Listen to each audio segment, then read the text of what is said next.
ذاکرہ آؤ بچوں سکینہ سے مجلس سنو. چھوٹے چھوٹے ایسے بچوں نے جب قید ہونے کا پوچھا سبب، قید ہونے کا پوچھا سبب، بولی بابا میرا مر گیا. آؤ بچوں سکینہ سے مجلس سنو، قید خانے میں ذاکرہ. آؤ بچوں سکینہ سے مجلس سنو. ہم تو آزاد ہیں قید کی ماں کو، بیوی ہم کو جواب اس کا دو، بیوی ہم کو جواب اس کا دو. بولی ہے یہ ستم کی جفا. آؤ بچوں سکینہ سے مجلس سنو، قید خانے میں ذاکرہ. آؤ بچوں سکینہ سے مجلس سنو. ہم تو آزاد ہیں قید کیوں ماں کو، بیوی ہم کو جواب اس کا دو، بیوی ہم کو جواب اس کا دو. بولی ہے یہ ستم کی جفا. آؤ بچوں سکینہ سے مجلس سنو، قید خانے میں ذاکرہ. آؤ بچوں سکینہ سے مجلس سنو. پہلے بچوں کی مجلس ہوئی قید میں، اس نے بنیاد ماتم رکھی قید میں، اس نے بنیاد ماتم رکھی قید میں. روز کرتی رہی کربلا کربلا.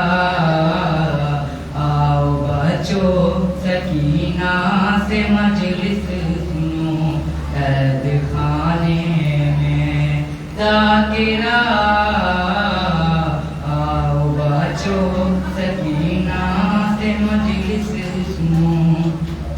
ہم تو آزاد ہیں قید کیوں ماں کو، بیوی ہم کو جواب اس کا دو، بیوی ہم کو جواب اس کا دو.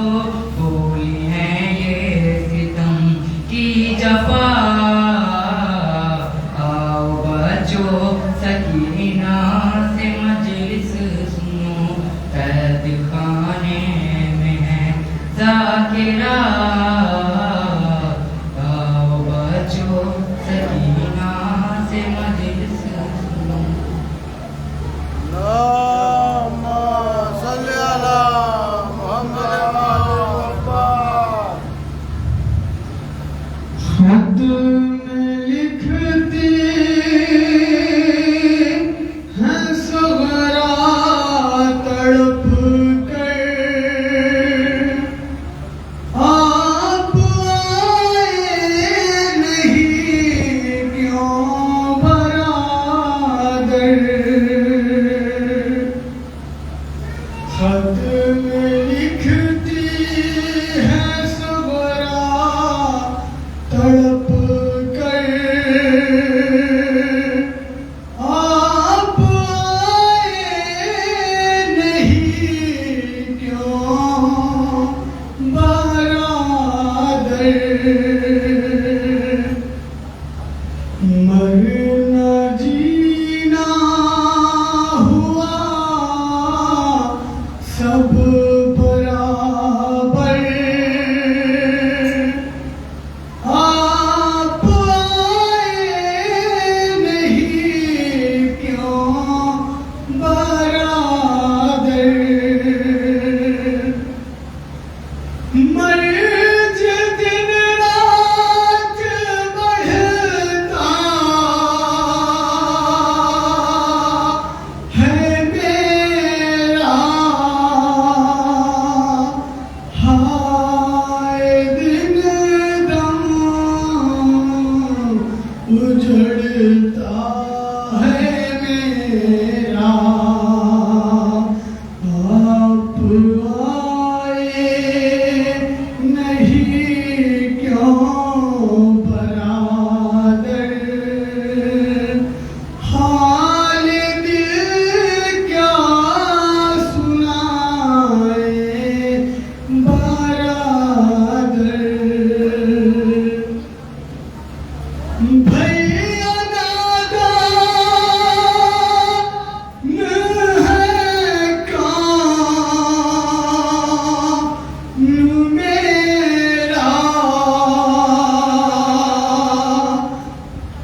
على محمد وعلى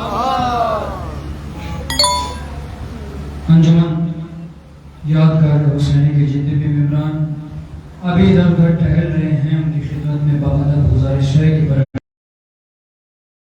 مل گیا مختل میں شیر خانی کو عروج، مل گیا مختل میں شیر خانی کو قرار، مل گیا پل بھر میں بے قراری کو عروج، مل گیا مختل میں شیر خانی کو قرار، مل گیا پل بھر میں بے قراری کو نکل کے جھولے سے لبیک کیا حسین کہا، نکل کے جھولے سے لبیک کیا حسین کہا، سمجھ لیا علی اصغر نے ذمہ داری کو، سمجھ لیا علی اصغر نے ذمہ داری کو عروج، مل گیا مختل میں شیر خانی کو قرار، مل گیا پل بھر میں بے قراری کو نکل کے جھولے سے لبیک کیا حسین کہا، سمجھ لیا علی اصغر نے ذمہ داری کو، سمجھ لیا علی اصغر نے ذمہ داری کو، یزید تیرا مقدر خراب ہے ورنہ ذلیل کرتے نہیں ہم کسی بھکاری کو، ذلیل کرتے نہیں ہم کسی بھکاری کو، ذلیل کرتے نہیں ہم کسی بھکاری کو۔ آئیے میں بڑے ہی ادب و احترام سے گزارش گزاروں خطیب علی جناب مولانا ظاہر حیدر عسکری صاحب سے وائیں اور اپنے بہترین انداز سے سامعین کو قلوب منور فرمائیں، ان کے استقبال میں بآواز بلند نعرے صلوات۔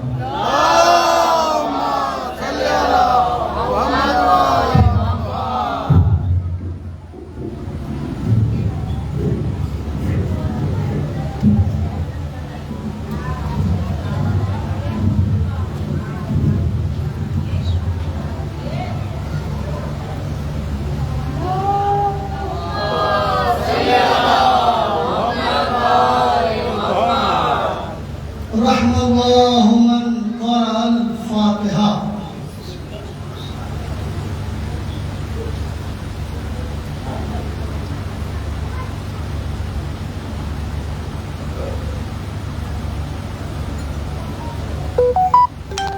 ما شاء الله لا حول ولا قوة إلا بالله العلي العظيم. أعوذ بالله من الشيطان الرجيم. بسم الله الرحمن الرحيم. الحمد لله الذي هدانا لهذا وما كنا لنهتدي لولا أن هدانا الله. لقد جاءت رسل ربنا بالحق.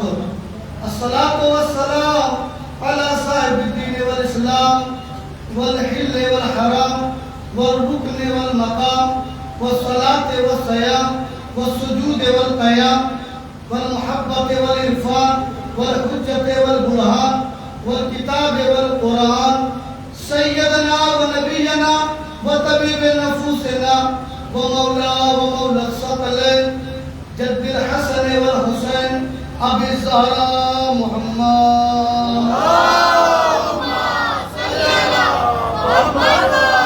وعلى آل بيته الطيبين الطاهرين المعصومين المظلومين. أما بعد فقد قال الله تعالى في القرآن المجيد بسم الله الرحمن الرحيم وما علينا إلا البلاغ المبين. صلوات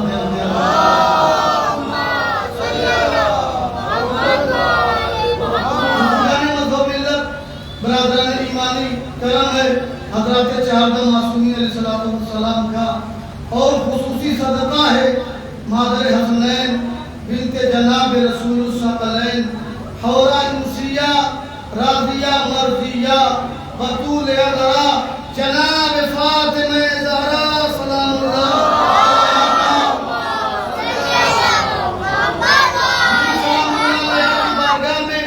اپنی غلامی کا ثبوت پیش کرتے ہوئے چند معروضات عرض کرنے کی غرض سے حاضر ہوا ہوں.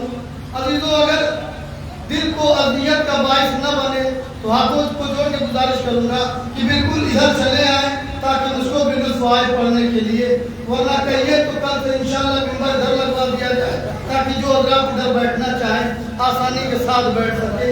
سلام پڑھتے ہوئے ادھر آ جائیں اور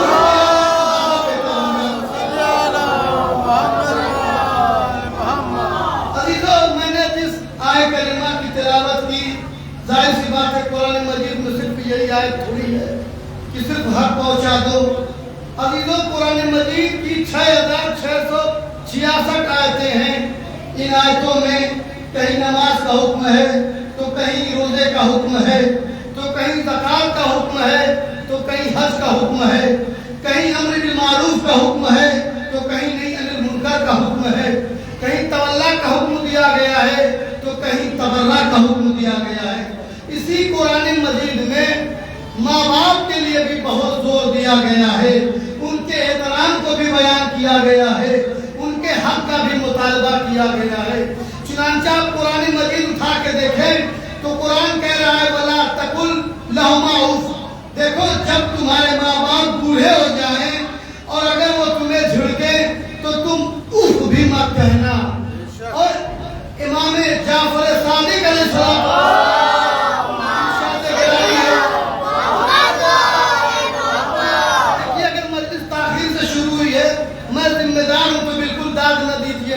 لیکن اگر کوئی میری اس میں ذمہ داری نظر نہ آئے, میری خطا سمجھ میں نہ آئے تو لہذا میرا حق ادا کیجیے گا. چھٹے مولا نے کہا یہ اف لفظ بہت عام سا لفظ ہے, ہم ہر بات میں اف یار ایسا ہو گیا, اف یار ہم ہی سے کہنا تھا. امام نے کہا اگر اف سے چھوٹا بھی لفظ ہوتا تو ہم وہ بھی اللہ کہہ رہا ہے کہ ہم استعمال کرتے. دوسری جگہ پہ کیا کہا رب ارحمہما کما ربیانی صغیرا, کہ میرے حبیب آپ کہا کیجئے کہ جیسے تو نے پروردگار مجھ پہ رحمت نازل فرمائی ویسے ہی ان دونوں میرے رب یعنی ماں باپ پہ بھی رحمت فرمانا. عزیزوں, ماں کا باپ کا بڑا مرتبہ ہے, بڑا وقار ہے. یہی وجہ ہے کہ ایک شخص چوتھے امام حضرت امام زین العابدین علیہ السلام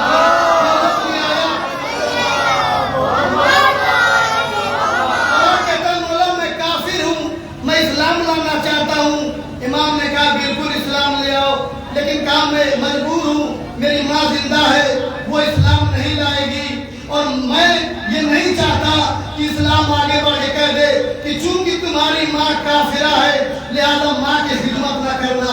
امام نے کہا نہیں, پہلے تو اسلام لا پھر میں اسلام کی حقیقت کو واضح کروں گا.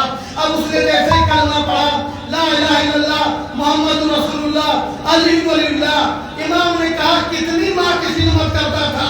مثال کے دوسرے کا 6 گھنٹہ, مولا نے کہا 2400 گھنٹہ ماں کی خدمت کرنا. عزیزوں, اسلام ہے یہ اسلام. اسلام تلوار کے زور پہ نہیں پھیلا ہے, کردار کے زور پہ پھیلا ہے.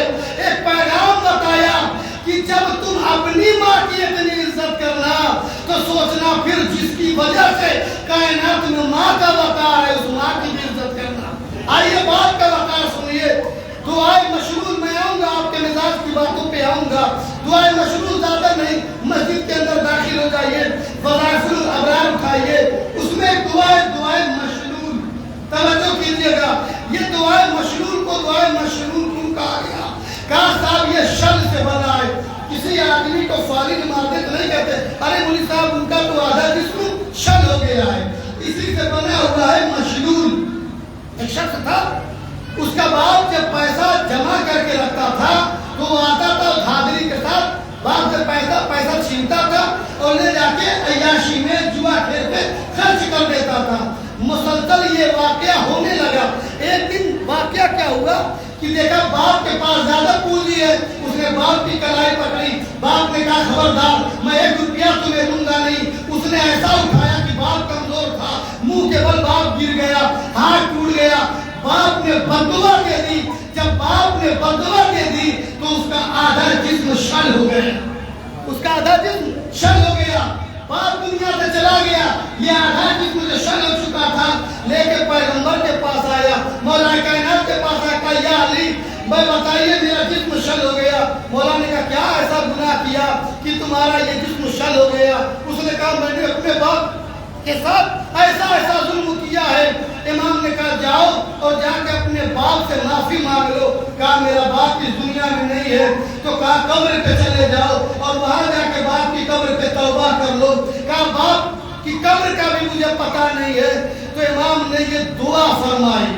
عزیزو یہ دعا فرمائی تو دعا کی وجہ سے اللہ نے اس کی توبہ قبول کر لی اور دوبارہ وہ جو حصہ شل ہو گیا تھا وہ صحیح ہو گیا. میرے عزیزوں انصاف سے بتائیے، جب ہمارے معصومین نے ہم کو اتنی بہترین تعلیمات فرمائی ہے کہ اگر یہ مشکلات ہو تو دعائے مشرور پڑھ لو، یہ مشکلات ہو حدیث قصہ پڑھ لو، یہ مشکلات ہو تو دعائے کمائل پڑھ لو، مگر ہمارا رویہ کیا ہے؟ ہم ان دعاؤں کو تاج پہ رکھ کے چھوڑ کے چٹپٹ بی بی کی کہانی سنتے ہیں، 40 بی بی کی کہانی سنتے ہیں اور شعراء کے اشعار پڑھتے ہیں، عباس کرتے ہاتھوں کا اعجاز دکھا دو۔ ابھی تو یہ تو ایسا ہی ہوا کہ آپ MBBS ڈاکٹر کا مشورہ چھوڑ کے جھولا چھاپ ڈاکٹر کی دوا کھا رہے ہیں۔ میں تبھی نہیں یہ گفتگو ایک صلوات پڑھ دیجیے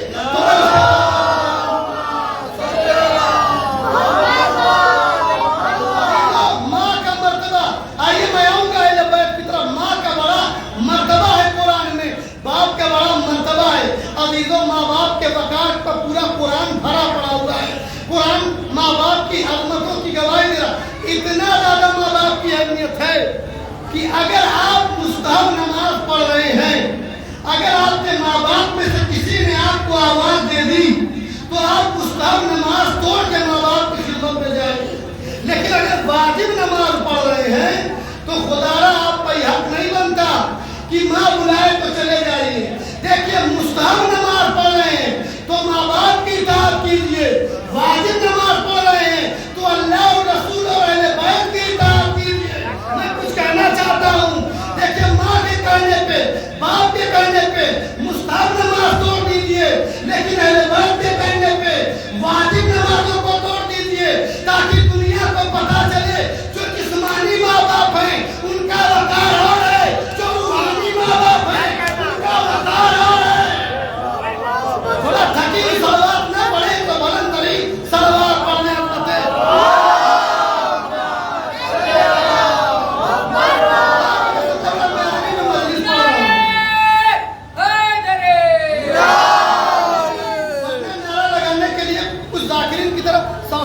مجلس کے بعد تقسیم بھی کرنے کا اعلان کر دیں تو شاید نعرہ لگے۔ دیکھیں جب نعرہ لگاتے ہیں، داد دیتے ہیں، بلند ترین صلوات پڑھتے ہیں تو جوش ملتا ہے، لکنت زبان ختم ہو جاتی ہے، اور جب جوش لگا کے نقطہ ماری ہے چپ رہتے ہیں تو دل کہتا لگ رہا ہے کچھ غلطی ہو گئی ہے، کچھ ادھر کا ادھر ہو گیا، اور نتیجے میں پوری مجلس فلاس ہو جاتی ہے۔ لہذا بولتے رہیے، میں جو بات کروں گا قرآن اور حدیث کی روشنی میں کروں گا۔ جناب موسیٰ نے دن اللہ سے پوچھ لیا، چپ کیا مجلس، چاہے کاٹے چاہے میں ماں باپ کے موضوع سے ہٹوں گا نہیں۔ جناب موسیٰ نے دن اللہ سے پوچھ لیا، اللہ بتا میرا جنت میں پڑوسی کون ہوگا؟ کیا کہا؟ ہم اور آپ اگر کئی مکان بنواتے ہیں وہ بنوا لیا، کبھی اس چیز کا خیال نہیں رکھا کہ پڑوسی کیسا ہے۔ یاد رکھیے اگر آپ کا پڑوسی اچھا ہے تو آپ کا شمار جنتیوں میں ہے، اور اگر پڑوسی برا نکل گیا تو آپ کی جنت بھی جہنم بنا دے گا۔ توجہ کیجیے گا۔ تو جناب موسیٰ نے کہا اللہ مجھے اتنا بتا میرا جنت میں پڑوسی کون ہوگا؟ اللہ نے کہا فلاں جگہ چلا جا، ایک قصاب یعنی گوشت کاٹنے والا تجھ کو سمجھا دے گا تیرا پڑوسی کون ہے، اور وہی قصاب تیرا جنت میں پڑوسی ہوگا۔ ایک صلوات پڑھتے ہوئے تھوڑا تھوڑا آگے صلوات پڑھتے ہوئے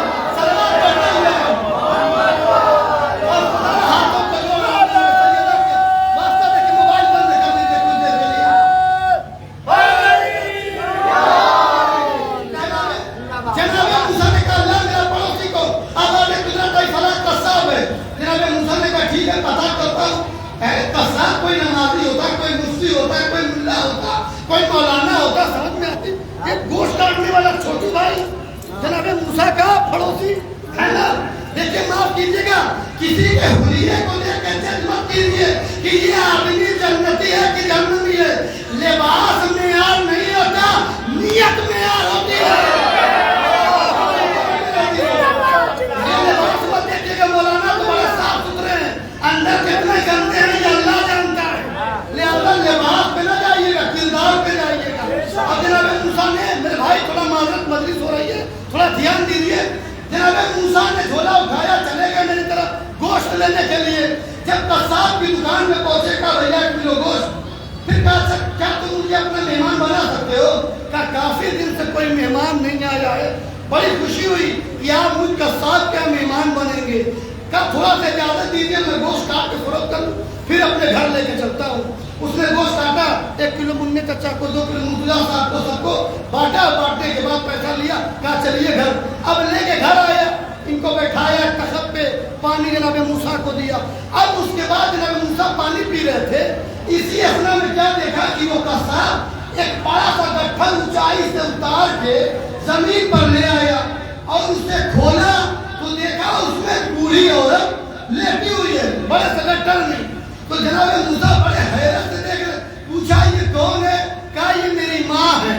توجہ کیجیے کیا کہا یہ میری ماں ہے. اب اس نے کھانا آمادہ کیا لقمہ بنا بنا کے ماں کو کھلا رہا ہے. لقمہ بنا بنا کے ماں کو کھلا رہا ہے. لقمہ بنا بنا کے ماں کو کھلا رہا ہے. جب ماں کھا چکی تو موسیٰ نے دیکھا اس کے لب ہل رہے تھے. موسیٰ نے قصاب کو باپ بلایا. کہا مجھے اتنا بتا جب تو کھانا کھلا چکا تیری ماں یہ کیا کہہ رہی تھی؟ کہا وہ 20 سال سے یہی بات کہتی چلی آ رہی. کہا کیا؟ کہا میری ماں جب کھانا کھا لیتی ہے تو یہی کہتی ہے پروردگار میرے بیٹے کو جنت میں موسیٰ کا پڑوسی بنانا. کہا میری ماں روزانہ دعا دیتی ہے کہ اے اللہ میرے بیٹے کو جنت میں موسیٰ کا پڑوسی بنانا. موسیٰ نے کہا میں بشارت دیتا ہوں تو ہی جنت میں میرا پڑوسی ہوگا. میری طرف متوجہ رہیے گا.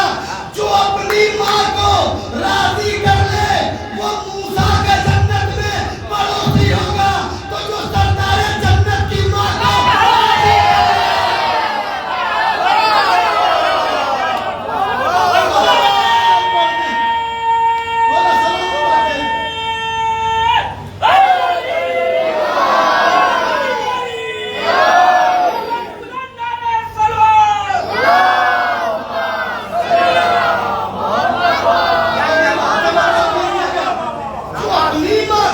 کر لے لیکن جو حسنین کی ماں کو جو جنت کے سرداروں کی ماں کو راضی کر لے. عزیزو توجہ کیجیے گا. ایک جوان ہے روایت کہتی ہے بہت گناہ گار تھا. جب جاکنی کے عالم میں آیا وقت نزاع کے عالم میں آیا مرنے کے قریب آیا تو اس کی روح نہیں نکلتی تھی. دیکھیے بزرگ بہتر جانتے ہیں. میں اپنے چھوٹے بچوں کے لیے تبرکاً درس کے طور پہ بیان کرتا ہوں. نہیں جوان بزرگ مجھ سے بہتر جانتے ہیں. جب کسی انسان کی روح نہ نکلے سب سے اچھا فارمولہ یہ ہے قرآن اور حدیث سے کہ وہ جہاں نماز پڑھتا ہے اسے اس کمرے میں لے جائیے. جہاں وہ عبادت کرتا ہے اس حجرے میں لے جائیے تو بآسانی روح نکل جائے گی. کیونکہ جہاں جو انسان عبادت کرتا ہے اس مقام پہ گناہ نہیں کرتا. اب عالم کیا ہے اتنا گناہ گار تھا روح نہیں نکل رہی تھی تو اس کو اس مقام پر بھی لے گئے جہاں کبھی کبھی وہ عبادت کرتا تھا. اس کے باوجود بھی اس کی روح نہیں نکل رہی تھا. تو اب یہ مصاب لیجیے وہاں بھی روح نہیں نکل رہی ہے جہاں پہ کبھی کبھار یہ عبادت کرتا تھا. اب عالم کیا تھا؟ پیغمبر اسلام کو بلایا گیا تو اس نے کہا یا رسول اللہ میرا دم گھٹا جا رہا ہے روح نکل نہیں رہی ہے. پیغمبر نے کہا یہ بتا اس وقت کہ تم کیا دیکھ رہے ہیں؟ اس نے کہا میں 2 ایسی شخصیتوں کو دیکھ رہا ہوں جن کے چہرے بالکل سیاہ فام ہیں. ان کی آنکھیں پیالے اتنی بڑی بڑی ہیں. ان کے بال زمین پر خط کھینچ رہے ہیں اور ان کے ہاتھ میں گرز ہے اور ان قریب مجھے سزا دیں گے. بتائیے میں کیا کروں میری روح نکل نہیں رہی ہے. تو پیغمبر اسلام نے کہا کیا تیری ماں تجھ سے ناراض ہے؟ کیا کہا؟ کیا تیری ماں تجھ سے ناراض ہے؟ کہا بالکل. کہا جب تک تیری ماں معاف نہیں کرے گی تیری روح نکلنے والی نہیں ہے تو ایسے ہی تڑپے گا. پیغمبر نے گزارش اس کی ماں کہا کہ فلاں قبیلے میں رہ رہی ہے. گئے بلا کے لائے. پیغمبر کہا تمہارا بیٹا ہے پوری زندگی گناہ کیا ہے معاف کر دو تمہارا ہی تو بیٹا ہے مر جائے آسانی سے. کہا یا رسول اللہ آپ کہہ رہے ہیں تو میں معاف کر رہی ہوں. لیجیے جیسے ہی کہا آپ کہہ رہے ہیں تو میں معاف کر رہی ہوں. پیغمبر نے کہا اب کیا دیکھ رہے ہو؟ کہا دیکھ رہا ہوں 2 نورانی فرشتے ہیں جو جام لے کے کھڑے ہیں. اب یہ جام پلائیں گے میں دنیا سے چلا جاؤں گا. اے عزیزو مجھے انصاف سے بتائیے جب تک اپنی ماں کو ناراض کیے ہوئے تھا روح نکل نہیں رہی تھی دنیا ہی میں عذاب پا رہا تھا تڑپ رہا تھا. تو جو اس دنیا میں اپنی ماں کو ستائے جب وہ تڑپے گا تو اب کوئی اگر حسنین کی ماں کو اور سوچیے اس کا کیا عالم ہوگا. ایک سلوات بھیج دے. ایک اس سے بہتر سلوات پڑھے موتی عالم. اشارہ سمجھیے. ہر چیزیں کھل کے نہیں کہی جاتی. ایک صاحب اسلام لائے اور ان کا مسلمانوں کیا بڑا غلبہ ہے. توجہ کیجیے گا. یہ صاحب نے اتنا دینار دیا, یہ صاحب سب سے بڑے عالم, یہ سب سے بزرگ, یہ سب سے عمر دراز. وہ ایک دن اپنے باپ سے بحث کر بیٹھے اسلام کو لے کے. اور دیکھیے یاد رکھیے گا, جب جاہل بحث میں ہار جاتا ہے تو وہ مارنے کاٹنے کی بات کرتا ہے. لیکن جب پڑھا لکھا ہوتا ہے بھیا, اس نے دلیل و قرآن کو آپ کے سامنے رکھ دیا. ماننا ہو تو مانیے, نہیں ماننا ہو تو نہ مانیے. لیکن یہ صاحب چونکہ نئے نئے اسلام لائے تھے, لڑنے لگے باپ سے اور بات جھگڑے تک آ گئی. باپ اٹھا کے پٹکا اور دیوار سے لے کے مارا. اس کے بعد جب پیغمبر کو یہ خبر ملی تو کہا تم نے یہ غلط کیا, تم نے یہ غلط کیا, میں تم سے ناراض ہوں اس لیے کہ تم نے اپنے باپ کو مارا. انصاف کیا جائے کہ جو اپنے باپ کو اذیت دے اس سے پیغمبر راضی نہیں ہوتے. اب اگر کوئی رسول خدا کی بیٹی کو اذیت دے, سلام بھیج دے.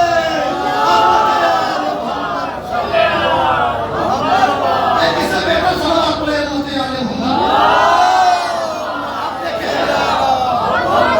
آیت اللہ رکمہ کا خامنائی جو ایران کے سپریم لیڈر ہیں, پرائم منسٹر بھی لے چکے ہیں, یہ پڑھتے تھے کہاں نجف اشرف عراق میں.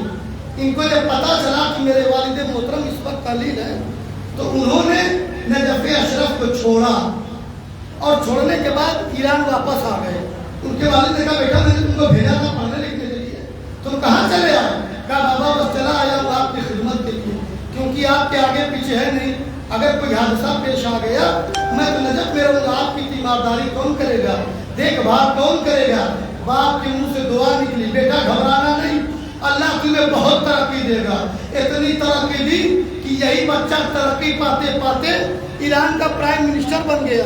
اور آج اللہ نے اتنی ترقی دے دی کہ جب تک یہ ڈیسائیڈ نہیں کرتا ہے کوئی پرائم منسٹر نہیں بن سکتا. عزیزوں توجہ کیجیے گا, یہ ہلکی پھلکی باتیں نہیں ہے.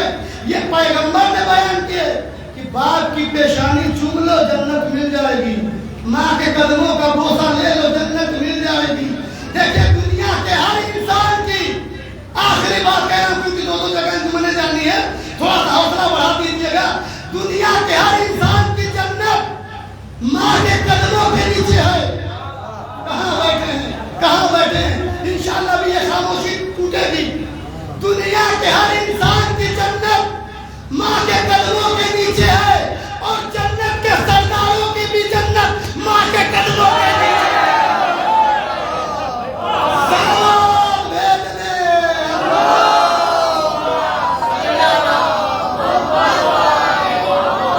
لہذا میرے عزیزوں میرا سلامت رکھے, سلامت رکھے.